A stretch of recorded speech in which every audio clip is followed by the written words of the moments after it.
I'm Amy Cherry. This local news is a service of Flagler County's Toyota dealer, Beaver Toyota, here to wow ya.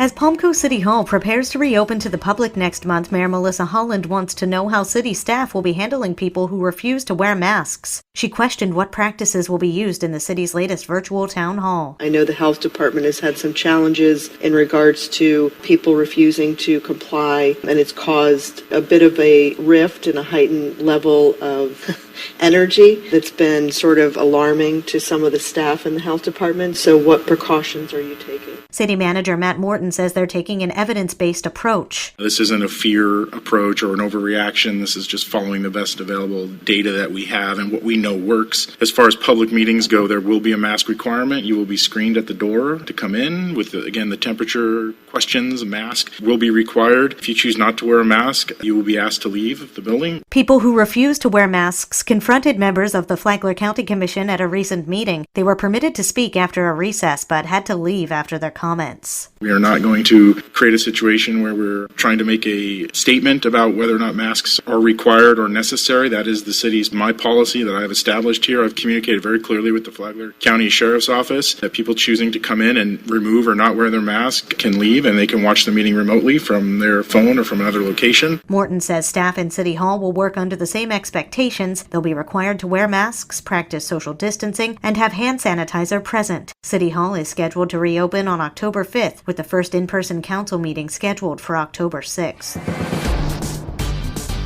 A second suspect is in custody in a 2019 home invasion in Palm Coast. John Arking reports. The Flagler County Sheriff's Office says it obtained an arrest warrant for 21-year-old Isaiah Johnson in connection with a home invasion robbery that occurred on Pine Grove Drive in September of 2019. Detectives identified the vehicle involved in the robbery as a rental car that had been rented by Johnson's sister. Johnson, a close associate of the primary suspect, Alexander Brown, later told detectives, while under oath, he had never been to Palm Coast. However, the Sheriff's Office says earlier this month, detectives with their digital forensics unit were able to determine that Johnson was lying and there was probable cause to indicate he was at the location at the time of the robbery. This, along with other investigative facts, led detectives to apply for a warrant for Johnson's arrest. At the time Johnson was served with the warrant, he was already being held at the Volusia County Branch Jail on various drug charges and resisting arrest with violence. Johnson was charged with home invasion robbery with a deadly weapon and grand theft. He's being held without bond. Flagler County Sheriff Rick Staley said they're still looking for a third suspect in the home invasion and won't give up until all suspects are behind bars. Anybody with any information on the case is asked to call Crime Stoppers. They can do so anonymously at 1-888-277-TIPS. That's 8477. You could be eligible for a reward of up to $5,000. From the WNZF Newsroom, I'm John Arkin.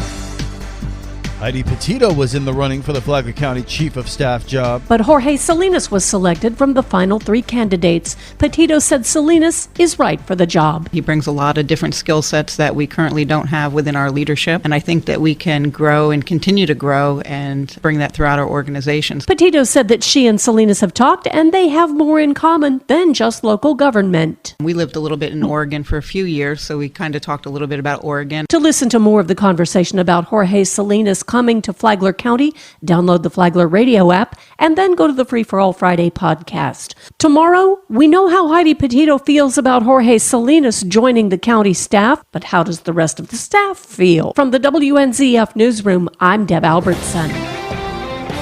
A man in Flagler County put away his restaurant owner's hat and replaced it with a golf cap recently to help out area first responders. Karen Johnson has the story. Jamie Bordeaux, owner of the Beachfront Grill in Flagler Beach, organized 33 teams to play in a golf tournament at Grand Haven Golf Club in Palm Coast Monday for a golf tournament raising money for first responders. Being a former police officer, we got to take care of the guys. I know last year I think they used the funds for bulletproof vests for the dogs and stuff like that. So anything we can do to help out, we're excited about. The money raised benefits the Flagler Beach Police Department and Flagler County Emergency Services. For Flagler's Morning News, I'm Karen Johnson. And now you're up to date on Flagler's Morning News. I'm Amy Cherry.